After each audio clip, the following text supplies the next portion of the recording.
What is going on, Cuse Nation? Welcome back to yet another edition of Bleed Orange. My name is Landon Cook, as always, and thank you for watching.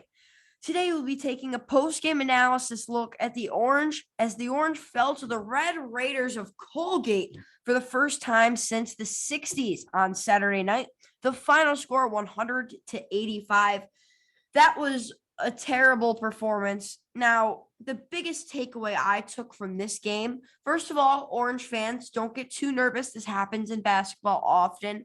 But the only concern is it doesn't really happen that dominantly as Colgate showed over the Orange. Now, the biggest takeaway from this one was rebounding. Rebounding. This 2-3 zone, Boeheim is famous for it. He's really good at it, coaching it. But rebounding is just a major disadvantage, as well as giving up open threes here and there. And that's what really went to go kill the Orange and led Colgate to score 100 points on them. Now, Colgate out-rebounded Syracuse 44-34. 10 more rebounds that made up the extra 15 points, and the Orange just couldn't deal with it and couldn't quite win because of this deficit in rebounding.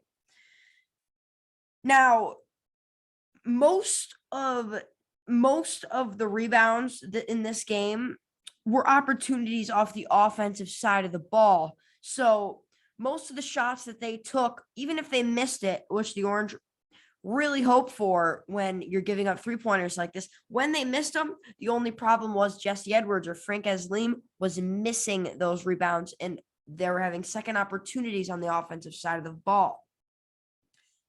Now, the leading point scorers in this game for Colgate, Jack Ferguson, 25 points.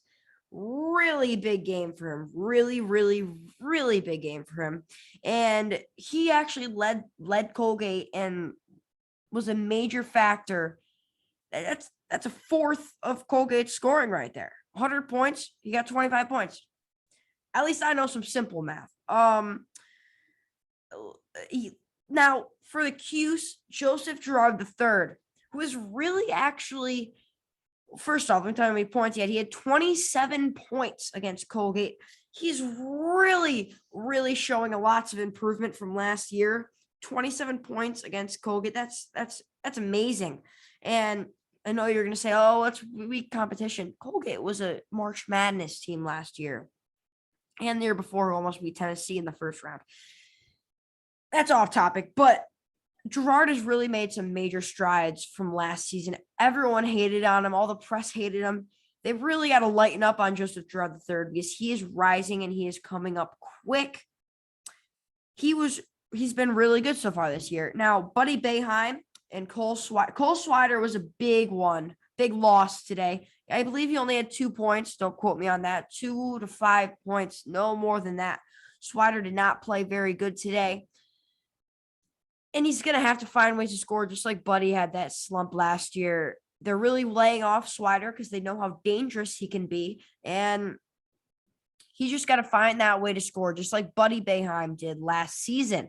But it's got to come up soon because more games like this are going to end up happening if Swider can't find his stride and his game. The Orange falling to Colgate. The Raiders snaps a 54-game losing streak to Syracuse for the first time.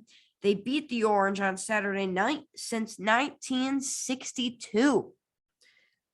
That was a terrible performance by the Orange, but nonetheless, they're going to have to play VCU in the Battle for Atlantis in the Bahamas on Wednesday night, so make sure you tune in for that. There will be a preview, but first, before we get talking about VCU, let's just go over the player of the game.